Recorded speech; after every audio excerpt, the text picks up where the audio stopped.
ցույց տալով այս process-ին, որը անհավանական է ու ուղղակի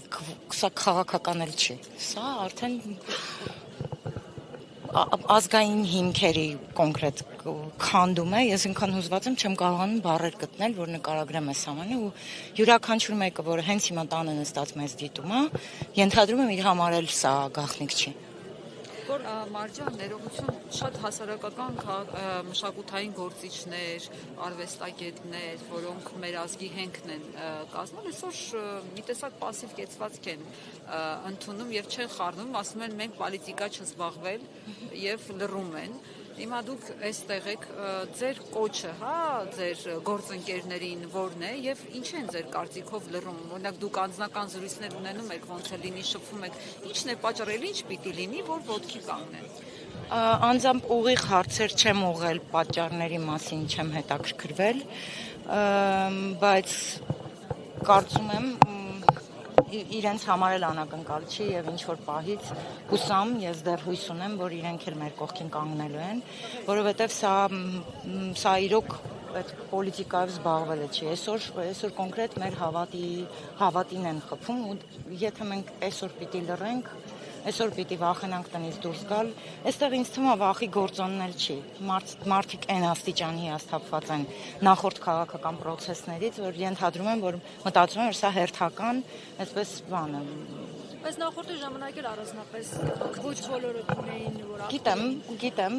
այո, համաձայն եմ։ Չգիտեմ, ես բացատրությունը չունեմ, հուսամ ինչ որ մի օր իրենք կփորձեն պատասխանել այդ հարցերին, որովհետև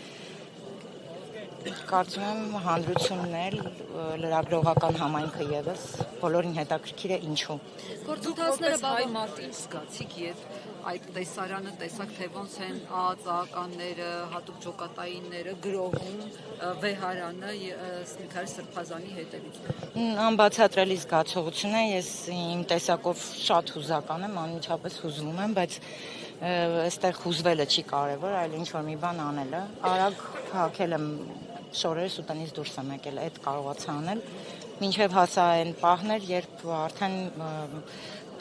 Միքայել Սրբազանը դուրս էր գալիս վեհարանից, արդեն որոշել էր, որ ոտքով պիտի քայլի ու իր բարկությունը,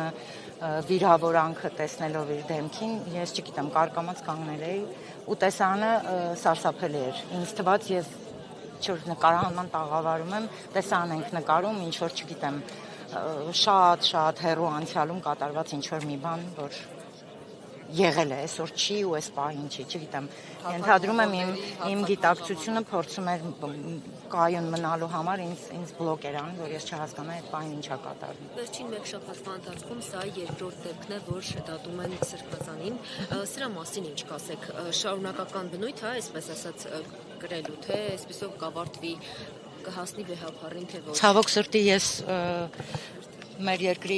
իշխանավորների հետ մտերմիկ շփում չունեմ ու հստակ չգիտեմ իրենց պլանը որն է, բայց մոտ ապագայում արդեն ինքը այնքան բաներ արել, ինձ թվում է դժվար չի գուշակել ինչ է լինելու հետո։ Վստահ եմ, որ դա վերաբերելու է Արշակ Սրբազանին, հետո կարող է վերաբերել նաև կաթողիկոսին, որի համար ցավում եմ, գիտեք, ասում են, չգիտեմ, իրանական խոսք է, թե չէ, ասում է Աստծո փայտը ձայն չունի։ Այդ փայտին արժանանալու եք ու այն ինչ որ այսօր անում եք, աշխարհի ամենասարսափելի քայլներ, որ մեր ժողովրդի հանդեպ կարելի էր անել։ Փաշինյանի հայտարարությունները վարկաբեկող հոգևորականներին ինչ միտում ունեն, ինչու է այդպես վարվում առհասարակ։ Ինձ մոտ տպավորություն է, որ ինքը կոմպետենտ չի ու ինքը չի հասկանում ինքը ինչ պաշտոն է զբաղեցնում, կամ անում է մի բան, ինչպես Ռուբեն Մելիքյան ասաց, ուղղակի ժողովրդին հոգեխանգարումքի մեջ գցելու համար։ Որ այո, դուք տեր չունեք, ինչ անում եմ, լավ եմ անում, շատ ցածր էժան պահվածք է, որը չգիտեմ, իրեն հատուկ է, սազում է իրեն, բայց մեզ չի սազում, որ թողնենք այս ամենը։ Մեզ չի սազում։ Չի համոզել իր ապացույցները, քննչական դիզայնավորություններ, արգրաված պոլիփայտեր, մեխեր, ոչ մի կեր։ Այս մանիպուլյացիոն, չգիտեմ, գործողություններ են, որը իրենց հատուկ է, իրենք այլ անելիք չունեն, ենթադրում եմ երերում է տաթոռը ու Չգիտեմ, գնացեք, ինչ կլինի, գնացեք, իսեր աստծո գնացեք, հերիքա, իրոք հերիքա։ Շնորհակալ